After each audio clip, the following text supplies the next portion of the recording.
Hi everyone, today is 9th of Feb and I welcome you all to Hindu newspaper analysis discussion. In this particular session, we'll take all important relevant articles from Hindu newspaper as well as we shall also be covering other important sources such as PIB, Down to Earth, Indian Express. Now, in this particular session, we are going to first of all cover a quotation for our mains answer writing and essay paper. Then we are also going to cover current affair based MCQ questions, and with respect to newspaper articles, these articles we are going to cover for mains examination. These articles we are going to cover for prelims examination, and for mapping today we are going to cover Mauritius. Fine. So let's get started with this session. And also I would like to inform you that you can download explainer notes of this session from Telegram channel. Link for Telegram is given in description box in YouTube. First of all, let's see MCQ questions on the basis of current affairs that we have already discussed, and please mark the right answers and leave your correct answer in comment box. So first question that we have for today is, consider the following statement with respect to Industry 4.0. Now this is an important dimension which can be asked in examination. It refers to robot and smart machines working alongside with people with added resilience and sustainability goals included. It is focused on technology such as Internet of Things and big data. It seeks to add human, environmental and social aspects back into equation. So correct option, choose the correct option and leave it in comment box. Then next question we have is, vaccine safety net recently in news is related to which international organization? CEPI, Gavi, WHO or UNICEF. Fine. So choose the right option and leave it in comment box. Then further moving on, Black Sea is bordered by, so we have seen recently that NATO allies have come on an agreement to remove remove sea mines from Black Sea region, and we have discussed this particular mapping already yesterday. So Black Sea is bordered by which countries? Choose the right option and leave it in your comment box. Now let's take correct answers for yesterday's session. Which of the following statement is true with respect to Abhyas? Abhyas is high-speed expendable aerial target designed by DRDO. It is correct. Fine. Abhyas is primarily used for practicing weapon system in realistic threat scenarios. So they can imitate a incoming missile, they can imitate a flying object, and for testing our weapons, fine, to test their precision, it has been designed. So both the statements are correct. So right option will be C, both. Arrange the following in north, south to north direction: Park Strait, Gulf of Mannar, Park Bay, Bay of Bengal, and correct option is C, 2314. So 2314. Okay. Now moving on to next one. Consider the following question with respect to Nagoya Protocol. So we have seen that Cameroon recently joined Nagoya Protocol. It is legally binding treaty. Fine. Yes, it is correct. It covers a transboundary movement of live modified organism. No, it is not correct. Why? Because Cartagena Protocol deals with the LMO, living modified organism. So this is not correct. It was adopted in Nagoya, South Korea. Again, it is not correct. Why? Because Nagoya is in Japan, not in South Korea. So correct option is A1 only. Correct option is A1 only. Now moving on in this particular direction, and now let's take the articles for today. So first of all guys, every class we start with a GS quotation. Now today we are going to take quotation from Dalai Lama. So Dalai Lama says, we can never obtain peace in outer world until we make peace with ourselves. Now see this thing. There is one very beautiful saying. I was reading it in some of the book. It was written that in childhood we are happy because we live in imagination. In adulthood we are often sad. Why? Because we live out of trauma and memory. Okay. Now these are trauma, memory, tragic incidents. Fine, this baggage, what it does, it restricts our horizon for the outer world. If we want to make peace in outer world, then first we need to curb our inner temptations. First we need to come at peace with our carnal desires that we have. First of all, we need to come at peace with our animal-like instincts that are still there. Only if we first win ourselves, our temptations, our desires, then only we can look for peace in the outer world. You can use this particular idea in essay as well as GS paper number 4, ethics. Now, moving on, and let's take the first article for today. So first article that is we are going to take, it is for mains examination, GS paper number 3, science and technology, application of science and technology. This article I have taken from science page, Hindu newspaper. So article talks about the CRISPR technology. with CRISPR poised to revolutionize therapy, a pause to consider ethics. So for GS paper number 4 also some of dimensions here we are going to see. Now, before going in this particular article, guys, first of all, let's discuss about CRISPR, okay, and other basic aspects. So first of all, why this is a news? Because recently US FDA has approved two therapies, that is Casgevy and Lifegenia. Casgevy and Lifegenia. These two therapies are the cell-based gene therapies, and both of these therapies have been approved by US FDA to treat people having sickle cell disease. To treat people having sickle cell disease, as well as to treat the beta thalassemia. Beta thalassemia. Now, this particular technology, this particular two therapies, Casgevy and Lifegenia, it is based on CRISPR technology. Already for the CRISPR technology, fine, Nobel Prize has been given. Okay. Now, first of all, when we talk about the sickle cell anemia, because CRISPR technology is used to treat sickle cell anemia. So, what is sickle cell anemia? Now, guys, understand this particular thing that understand this particular thing that hemoglobin, red blood cells, they are responsible to provide oxygenated blood to the different body parts. Now, when we talk about red blood cells, fine, their shape is like this. Fine, their shape is like this.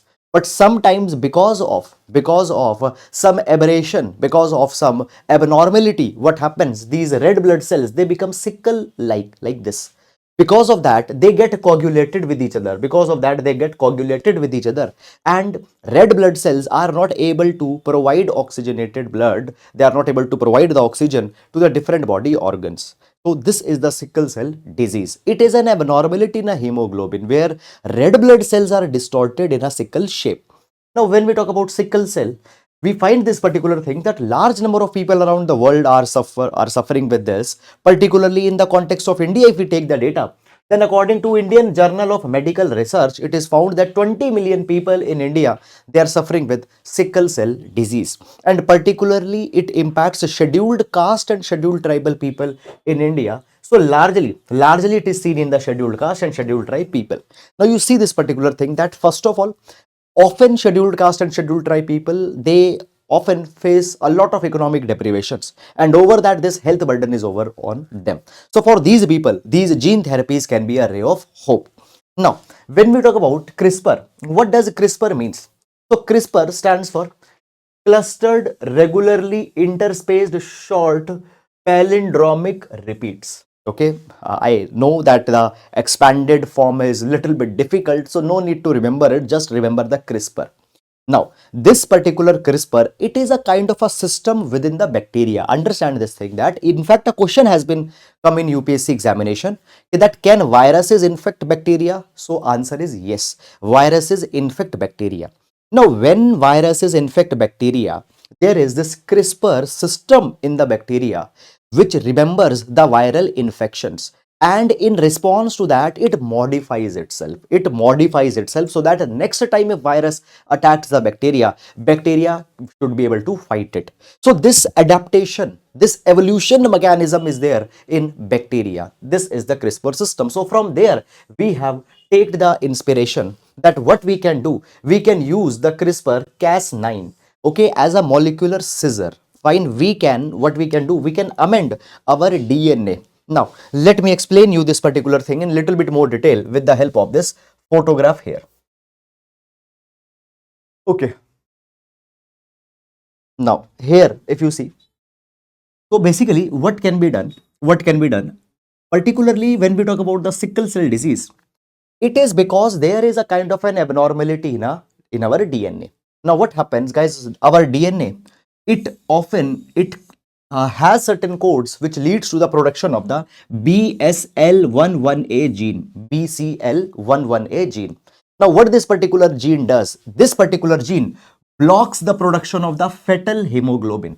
It blocks the production of the fetal hemoglobin. And because of that particular thing, our red blood cells, they turn in sickle shape. Now, what can be done?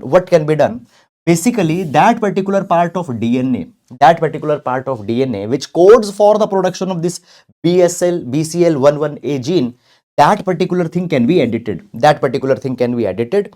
And what will be happening? We can disable the production of this BCL11A gene. And when we will disable their production, what will happen? It was earlier restricting the fetal hemoglobin, which is needed. If BCL11A is not there, the fetal hemoglobin production will not be inhibited. It will not be restricted as it was happening earlier. And by that, what will happen? By them, what will happen? Fine, the fetal hemoglobin will promote the production of the healthy red blood cells. So actually what we are doing some manipulation, we are doing some editing in the DNA by using this CRISPR-Cas9 technology. Okay, now going back to the article. So basically it has been provided that it is going to help so many people. It is going to help so many people. And just a minute. Okay, so here Cas9, what it does, it uses the gene editing tool of CRISPR-Cas9 to disable a particular gene. Which gene it disables? BCL11A. Because this BCL11A, it turns off the fetal hemoglobin production in blood cells, which actually is needed. Now, when we talk about Cas9, this particular therapy cost around $2.2 million per patient to treat this sickle cell disease. Now, first ethical issue that comes here is that, guys, when we talk about India, largest people who are suffering with it are scheduled caste and scheduled tribe people. And you know that often they belong to the poor segment of society. They might not be able to afford $2.2 million therapy, and even government might not be able to afford for all the people. So first of all, there is this ethical issue that develops that if science can advance and can improve the condition of human living, then it needs to be made affordable also. If it is not affordable, it is not going to solve the purpose of uplifting the human life. Now, even Gandhiji, in his theory of 7 social sins, have said this thing, that science without humanity is a sin. So, the center focus of science is to serve the humanity, and these exorbitant costs, they becomes a kind of an ethical issue. Also, guys, when we talk about India, we have come out with the sickle cell anemia elimination mission in 2023, which aims to strengthen the healthcare system. But these therapies are the ones which truly can solve. So either government should make some provision, or these pharmaceutical companies, as a part of their corporate social responsibility, should consider giving these particular therapies to people who cannot afford, but it should not be denied. Okay, so the ones who can afford, fine, they can ask, they can charge the cost whatever it is there, but the people who cannot afford, they should be considered on compassionate basis. Then further, after that, guys, that when we talk about any new drug in India, any new therapy in India, if it is to be used on the people, there are new drug and clinical trials rule 2019. Okay, that has to be adhered to. And under these new drug and clinical rules 2019, gene therapy products such as the products based on the CRISPR technology, they have to take a approval. And that approval, who will give? That approval will be given by the CDSCO, Central Drug Standard Control Authority. So they have to give them a approval. But guys, around the world, when we talk about these gene editing technologies, okay, or any kind of gene replacement therapies around the world, there is one particular consensus that is there. And the consensus is this, that germline editing should not be allowed. Germline editing should not be allowed. Now, a question might come in your mind that what is germline editing? Basically, guys, understand this particular thing, that suppose a person's DNA is getting changed. Now, you know this particular thing, that the children also inherits the DNA from their parents. Now, if the parents' DNA has got manipulated, there is a possibility that such effects might be reflected in next generation also. So, germline editing is that type of editing in DNA which is heritable. Means some editing is done in previous generation, but its result will be witnessed in the next generation also. So that type of DNA manipulation, that type of DNA editing is called as germline editing. In simple one line, any editing whose impacts will be seen in next generation also. Such type of thing is not allowed. Such type of thing is not allowed. Why it is not allowed? Because of the questions of morality. Questions of morality. Now, guys, understand this particular thing. One's physiological, biological condition, it is purely, it has been believed, is designed by the nature, and such interference in the scope of divine should not be done. Should not be done. So this is something that comes here. So therefore, there is a moratorium on germline editing. Moreover, guys, why this particular thing is being restricted? Because it might open a Pandora's box. What is this Pandora's box? See, or it might lead to a slippery slope. Let's understand this thing. It has been seen that if we allow this germline editing, okay, what can happen? Tomorrow, the rich people, affluent people, they will try to raise designer babies.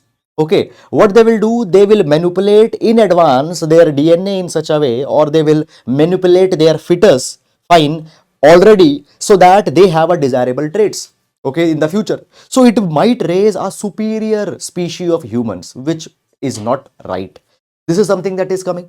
Moreover, guys, understand this particular thing. There is also one more controversy in this particular theme I would like to tell you about. There was a controversy by the name of He Juankai affair. There's a controversy by the name of He Juankai affair. Now, what is this He Juankai affair? This He Juankai affair, basically what happened here.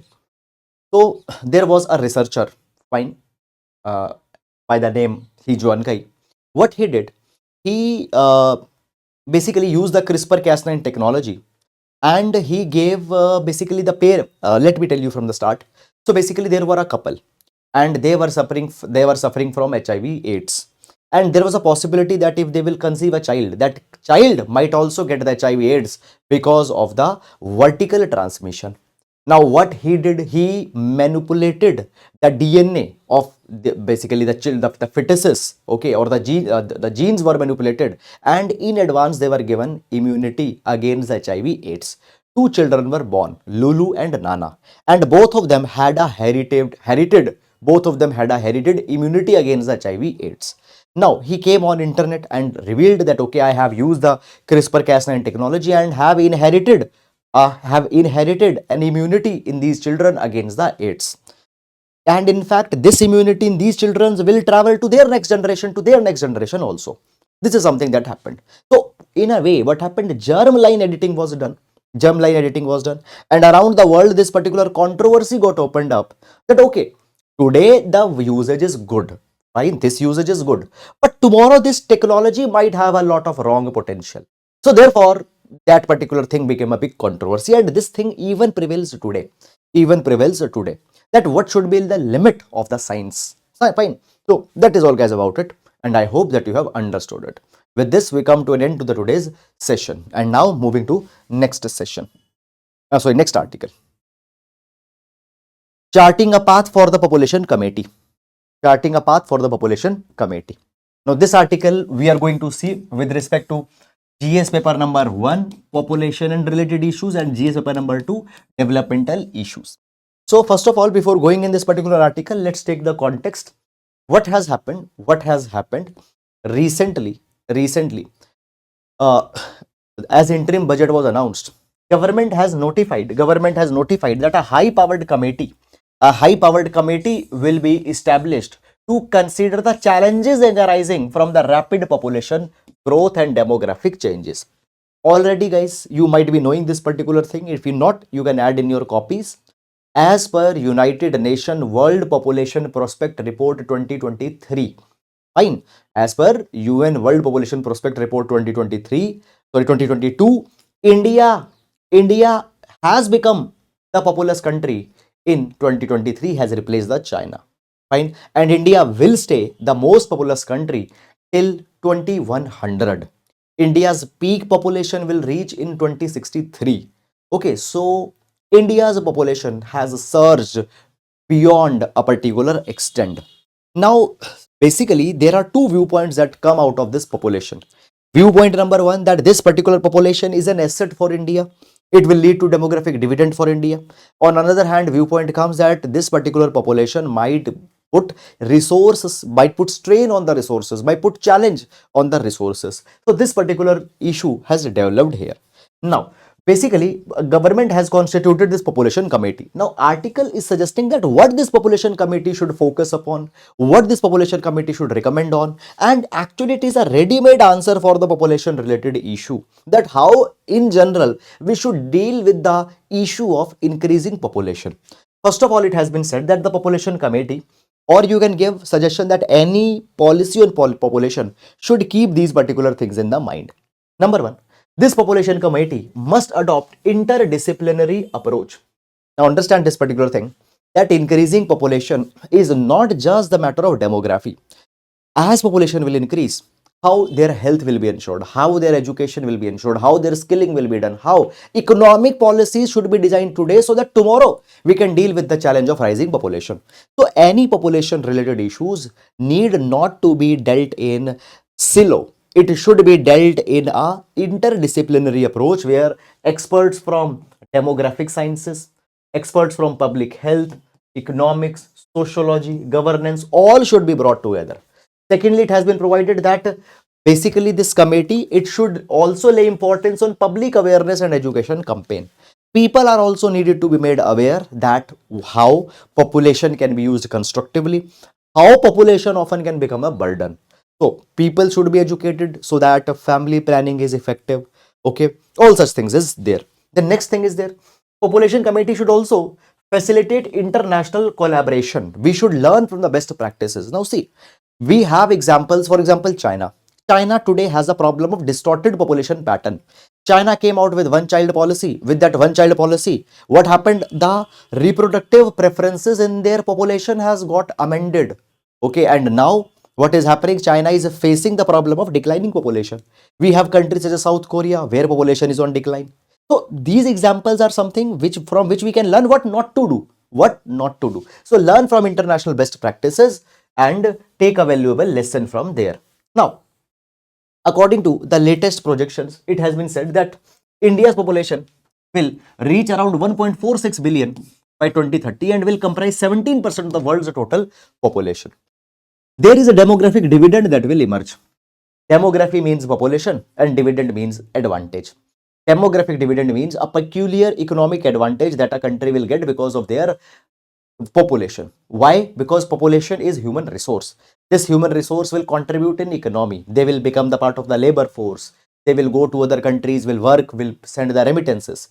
So this labor force or human resource can lead to a dividend to India, and India will will benefit this demographic dividend. And in fact, UNFPA, United Nations Population Fund, has said that 2020 to 2040 will be the golden window for India's demographic dividend. So we are going to get the benefit of this demographic dividend. Fertility rates are also now going down, and as per National Family Health Survey 5, total fertility rate has reached to 2.0. Okay, one more thing, guys. When I am taking this article, all the important aspects of newspaper I give here, but some additional information also I give you. So I always advise you that please keep a copy and pen with you, and please keep on taking these particular points that I am giving you, some data, report, or whatever it is there. Okay, so according to National Family Health Survey 5, total fertility rate is 2.0. According to United Nations Population Division, it is provided that 2.1 is replacement rate. 2.1 is replacement rate. Replacement rate is that rate at which the population will get stabilized. Neither it will go up nor it will go down. So if total fertility rate is more than 2.1, population will go up. Less than 2.1, population will go down. India is 2.0. Okay, 2.0. Now, when we talk about, guys, we need to focus on certain things now. This is a kind of a way forward. Number one, population is increasing. Good thing. But if we don't have a healthy population, if our population is diseased, they cannot contribute in economic upliftment. So it has been said that public spending on health is to be increased. Public spending on health is around 1% of the GDP. But we need to increase it. We need to invest more on nutrition programs. We need to come out with the programs targeting the vulnerable groups. Their sanitation is to be improved. Their health is to be improved by giving them proper nutrition. Why? Because good nutrition is directly linked to good health. Good sanitation is directly linked to good health. Also, we need to spend more in public health infrastructure, hospitals. Fine, we need to spend more in hiring more number of doctors. As per WHO, there should be one doctor for 1,000 people, but we have one doctor for 1,456 people. So we need to invest more. We need to do some low cost interventions. Give clean water. It will lead to reduction in lot of waterborne diseases, infectious diseases. Okay, so this is something. Then next thing that comes in this particular direction is that, guys, fine, though we have the population, but we need to make this population skilled. It has been provided that according to UNICEF, 47% of India's youth, they lack basic necessary education, and because they lack these basic skills, they are not ready for the next stage employment. So we need to spend in their skilling, we need to spend in their education. It has been said that, see, pre-primary education should also be included in Right to Education Act. As per the Right to Education Act 2019, free and compulsory education is provided to the children in the age group of 6 to 14. 6 to 14. But what about children before the age of 6? Okay, 3 to 6 is a very important part of one's it is a very important part of one's life. This is the period where one's cognitive development or cognitive potential is at its peak. You need to use it. So therefore, pre-primary education is to be focused upon. Fine, play-based flexible curriculum should be designed. Parents should be engaged into the children's education. Fine, and community stakeholders should also be brought so that education can have positive improvements. Okay. Now, guys, also make cross corrections. If you remember, few days back we have discussed the annual status of education report by Pratham. This year's Pratham report has focused on children in the age group of 14 to 18. And what the report provides? Report provides this particular thing, that a large number of children in the age group of 14 to 18, they are not able to read the basic text of class 2. So there is something important we need to work upon. The next is that the population committee should focus on robust data collection. Now you see this particular thing, that 2011 was the last census. Since 2011, we did not had census. 13 years have happened. 2021 census has been postponed indefinitely. So data collection, till the time you don't have credible information about your population, about the age of the population, you cannot work on that. So focus on data collection. Improved data methodology should be there. Technology should be used to capture the data. Capacity building should be there. Fine. So we need to invest in the modern data collection. The next is that the data that will be collected needs to be put in the open domain. Needs to be put in open domain so that researchers, policymakers, they can access that data. And finally, collaborate with the developmental institutions such as United Nations Population Division, World Bank, etc., because they can provide us with best practices. They can provide us with suggestions that how we should utilize our population, our demographic dividend. So this is, guys, all about it. And now we are going to move to the next article. R&D spend, golden intervention or smoke and mirrors. Now, this particular article we are going to see with respect to GS paper number 3, research and development. Now, basically, again, this article concerns with respect to the budget that has recently come. Now, see this thing. Basically, what has happened? Recently, budget was announced. And in this particular budget, a corpus of 1 lakh crore rupees was set aside. 1 lakh crore rupees was set aside. This 1 lakh crore rupees will be provided at a nil or at a very low or at a very nil or a low interest rate to the private sector so that they can scale up research and development. Now, guys, understand this particular thing, that when we talk about the gross expenditure on research and development in India, it has been one of the lowest in major economies. If I give you some data, guys, understand this particular thing, that in absolute numbers, we have spent in absolute number, we have spent 1.27 lakh crore rupees. We have spent 1.27 lakh crore rupees on R&D in 2021. This is improvement from 2009-10. Why? Because in 2009-10 we have just spent 1.1 lakh crore rupees on R&D, and now we are spending 1.27 lakh crore rupees on R&D in 2021. Improvement in absolute amount, but If we compare it as a proportion of our GDP, it has come down because in these last few years, our GDP size has also increased. So as a proportion, as a percentage of our GDP, it has come down. And effectively, what we were doing, we were spending around 0.82% earlier, but now today we are just spending 0.64% of our GDP in R&D. According to Niti Aayog, if we want to make India a developed economy, or if we want to achieve the goal of $5 trillion economy in the near term, we need to spend at least 2.5 to 3% of our GDP in R&D, because because of the other countries, they have done this particular thing. If you see guys here, Germany, the country such as in innovation powerhouses, Germany, South Korea, US, they are spending a lot of money, around 2.5 to 3% they are spending in R&D. Okay, one thing. Secondly, substantial money in these countries are coming from private sector. For example, in Germany, fine, uh, in Germany, private sector contributes 67% of the, now see, if 100 rupees are being invested in R&D, out of 100 rupees, 67 rupees are being spent by private sector. So total as a GDP, they are spending 2.5 to 3% of GDP in R&D. Within that 2.5 to 3%, 67% in the case of Germany is being brought by private sector. In case of South Korea, 79% is being brought by private sector, and in the case of USA, 75% is being brought by private sector. When we talk about India, in India, private sector does not invest that much in R&D.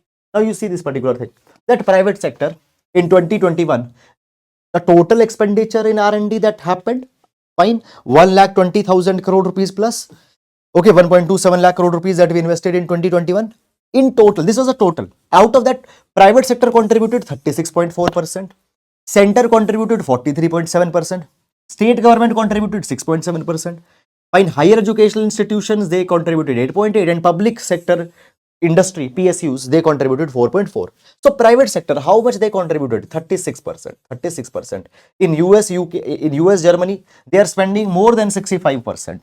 So we need to increase the enrollment of private sector. Now guys, if you see in the past, fine, situation was not like this always. When we talk about the USA, after the World War II, US adopted Vannevar Bush pre-play of free intellectuals. What happened? State started sponsoring the intellectuals so that they can come with the R&D. And in the same way, Japan, South Korea, what they do? They adopted a techno-nationalist path, where universities, industries, academicians, they all were connected so that they can exchange best practices in research and development.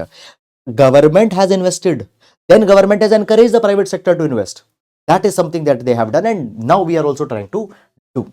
Now understand this thing, that today when we talk about the innovation, earlier innovation R&D's major focus was growth development, but now today focus of R&D has switched from just economic growth to things such as environmental justice, sustainability, and in this capacity private sector can help. And 1 lakh crore rupees we have promised, but this 1 lakh crore rupees is not going to solve the problem. It is not going to be the magical pill. Why? Because guys, understand this thing. Finance minister in her speech said that this 1 lakh crore rupees will be used to promote the industries, R&D in the industries in sunrise sector. Sunrise sector means the emerging sector. When we talk about sunrise sector, it is a very big category. So many industries are there, dozens of industries are there. If we just talk about the Indian Bioeconomy Report 2023, it has been said that for biomanufacturing, $2 billion are needed. For biomanufacturing, $2 billion are needed. More than 100 lakh crore rupees are needed there. Fine. Okay. So this is something that is needed. So point is that with this money, you cannot support all the sunrise sectors. You will need to give actually even more funding. So that is all, guys, all about it. Now we have so this is all about it. And now moving to the next article, gas flaring. So this particular article we are going to specifically see with respect to prelims examination, because in prelims examination such kind of terminologies and such kind of things are used or asked in the examination. So what is gas flaring? So basically recently what has happened, some of the samples of the natural gas flares were collected by the aircrafts in USA, and they found that in these gas flares there is high amount of nitrogen oxide. oxide. Now, what is gas flaring? Now, understand this particular thing. That suppose there is oil rig. There is oil rig. Now, when the oil is being drilled, when the oil is being drilled or when the oil is being extracted, okay. So basically, in the seams where the oil is contained, gas is there also. Natural gas is also there. Waste natural gas is there. Now, basically, what is done? Now, what is done? This particular gas is burned during the oil extraction. This gas is burned during the oil extraction. And as this gas is burned, it leads to a gas flare. It leads to a gas flare like this. It leads to certain emissions. Now, question will come in your mind that why this gas is burned. Guys, understand this thing. This gas is burned because there is no way to use this particular gas. Okay, and sometimes what can it lead to? This particular gas, it can lead to high pressure during extraction of the oil and it lead to some disaster.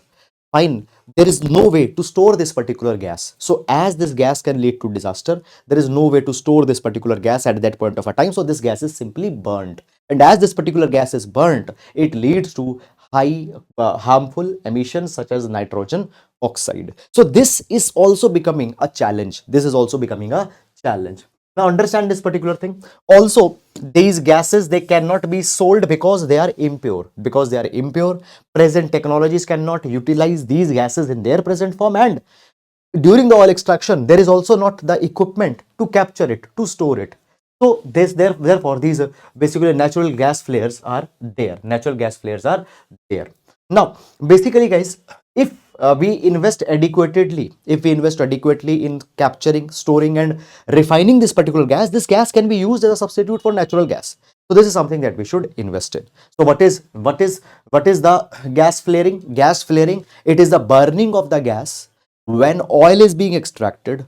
Why this gas is burned? Because that cannot be stored, that cannot be refined, that cannot be diverted to some other productive use. It is getting burned and it leads to harmful carbon emissions such as other emissions such as nitrogen oxide. Moving to next, World Sustainable Development Summit 2024. World Sustainable Development Summit 2024. So recently this particular summit has been inaugurated by the Vice President of India in New Delhi. Now, when we talk about this World Sustainable Development Summit, it is organized by TERI. It is organized by TERI. Fine. Now, when we talk about the TERI, when we talk about this particular summit summit was started in 2001. And what it is promoting? It is promoting the sustainable development, sustainable usage of resources. You know that in 2015, sustainable developmental goals were adopted. There are 17 sustainable developmental goals.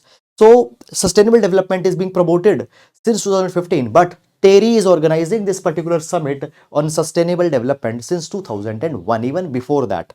What is sustainable development? Sustainable development is that type of development which does not endangers the future generations, okay, or does not divert the resources for the future generations. So this World Sustainable Development Summit is organized by TERI for focusing on sustainable development. Now, it is a platform to bring the global south together, means leaders, companies, thinkers, think tanks will come together from the global south, means the developing countries, and they will think on sustainable development solutions. Now, when we talk about the TERI, when we talk about the TERI, it is a renowned India-based think tank founded in 1974 and does policy research work in environmental conservation, sustainable development. It is headquartered in New Delhi. Fine. Now moving to the next one, Kilkari program. Kilkari program. So what has happened recently? Union Minister of State for Health and Family Welfare government, what they have done? They have launched the Kilkari program mobile health initiative. Fine. They have basically, now this Kilkari is going on earlier also, but what has happened? Localized content for Gujarat and Maharashtra has now been launched. So what is this Kilkari project? Now Kilkari means the scream of a child. Kilkari means the scream of a child, okay, or a baby's gurgle. Now, basically, understand this particular thing, guys, that mothers, while they are pregnant and post pregnancy, they have to be given information as how to take care of themselves and how to take care of their children. 1000 days of pregnancy is very important. 1000 days, this is around 3 years, that is very important. It includes pregnancy also, because if during this particular time a good care is given to the mother and the child, it can lead to lifelong health. So basically what happens in a Kilkari project, in the Kilkari there will be centralized interactive voice response based services that will be given. Basically in very simple terms, an audio message will be delivered at regular intervals to the women depending on the stage that they are.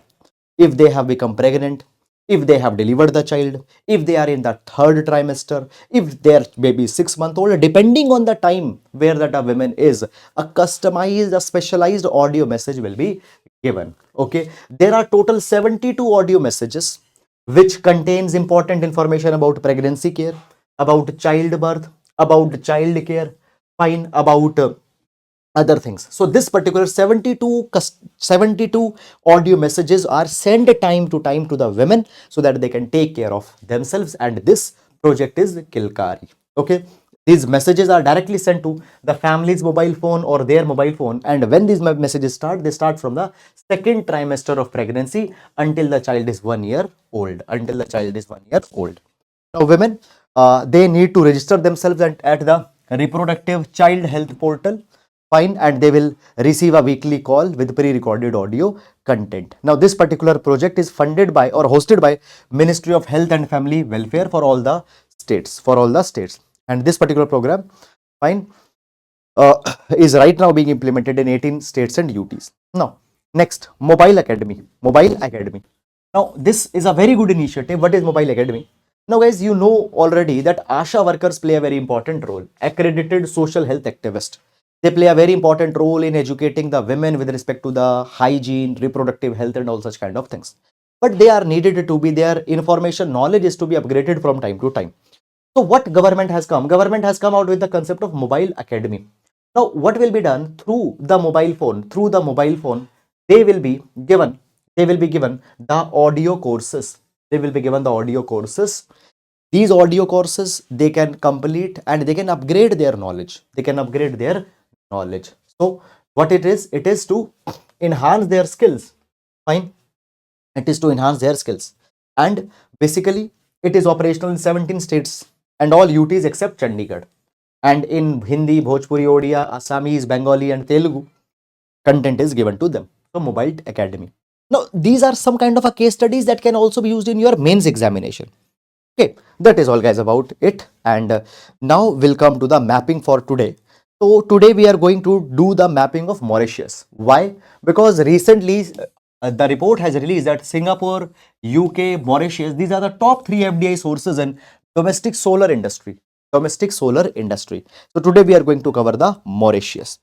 Now, basically guys, when we talk about the Mauritius is situated in Indian Ocean, fine, and it is included in the Mascarene Islands. Now this Mascarene group of island includes multiple islands such as Reunion Island, Rodrigues, fine, and many other smaller islands are also there.